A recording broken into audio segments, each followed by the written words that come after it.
A truly monumental work of art is all the buzz in Paris this weekend. It's the work of late artist Christo and his wife, Jeanne-Claude. John Blackstone looks at the couple who helped redefine the meaning of art.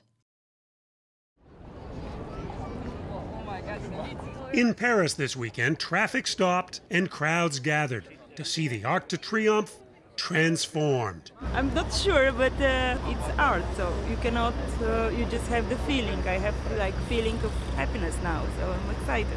Strange, but really beautiful. The huge monument wrapped in shimmering fabric, tied in place with red rope, the colors subtly emulating the French flag. It's an absolutely fantastic idea, and we really find it both very beautiful and very innovative. I love the work, I love the artist. It's the creation of the artist known simply as Christo. But when Christo died last year at 84, finishing the project became a mission for Christo's small team of 3, his nephews Vladimir Yavichev and Jonathan Henry, and studio manager Lorenzo Giovanelli. I guess Christo would say we did it. Very grammatically incorrect English, but it expresses his way of satisfaction. Christo's presence is always with us. All the design was done. Every rope, every fold, every pleat is exactly and precisely the way Christo designed it. It will be his baby. We're just finishing it for him. I really don't believe that Christo thought that the Arc de Triomphe would be his last project. The wrapping took a crew of construction workers 2 months, following Christo's precise plans. Plans he actually began making almost 60 years ago. In 1962, as a young artist in Paris, Christo created a photo montage of the Arc as it might look if he could wrap it. He'd arrived in Paris in 1958 after fleeing communist rule in his native Bulgaria. To Christo, coming from, of course, from a communist country, his freedom was immensely important his entire life. And if you have a temporary work of art, which you pay for yourself, it's completely your idea, you had to fight tooth and nail to get permission, you own that work of art. But Christo's early ambitions for a different kind of art had to wait. Even struggling artists must eat. He supported himself by painting ladies' portraits. His friend, art historian Annie Cohen-Solal, says that is how Christo met Jeanne-Claude.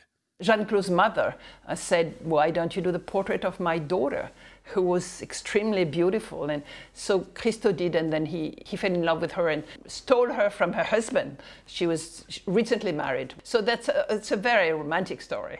He's a unique artist. There comes a few of them, maybe sometimes 1 or 2 in each century.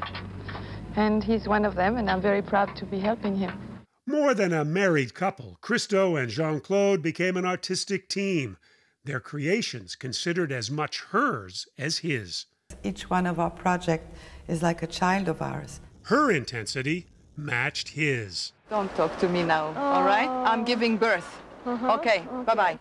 Their work seemed to challenge the very definition of art, even for the best reporters, who struggled for years to describe their work. There was always the question, is Christo even an artist? Christo, the alleged artist. It's a struggle we saw watching some early CBS News stories. The artist Christo, who goes in for the global approach in sculpture, is at it again. It is the biggest venture ever by the Bulgarian-born showman known as the world's original rap artist, Christo. With all of Christo and Jeanne-Claude's work, there's always the question as to whether it's art or just an artistic event. So is it a work of art or a lavish conceit? This is art, whatever that is. Not something that matches the sofa, but an idea. What its creator calls the running fence, and he calls it art. Its detractors call it the world's longest clothesline, and they call it a fraud. But by 2005, when Christo and Jeanne-Claude created the gates in New York Central Park, the answer seemed to be yes. This is art. It's a work of art on a titanic scale. Take a look. It's a spectacle that will disappear in just 14 days. Like the gates, all their large-scale projects lasted just 2 or 3 weeks, and all were entirely paid for by Christo and Jeanne-Claude themselves through the sale of his drawings. All our project is about freedom. Nobody can buy this project. Nobody can own this project. Nobody can charge tickets for this project. They're there for a few days and they're gone. We are not different from all the other artists. They create art, it is sold, the artist gets the money. With the money, the artists purchase whatever they please. We do exactly the same. Only what pleases us is to purchase 5,000 tons of steel, 60 miles of vinyl poles. Jeanne-Claude died in 2009. 7 years later, Christo completed his first major project without her, the floating piers on Italy's Lake Iseo. 1.5 million people were able to walk on water thanks to Christo. It was for free. They could enjoy this magic for free. And now in Paris, people can experience the wrapped Arc de Triomphe for free, but only for 16 days. Well, is it really art if it doesn't exist anymore?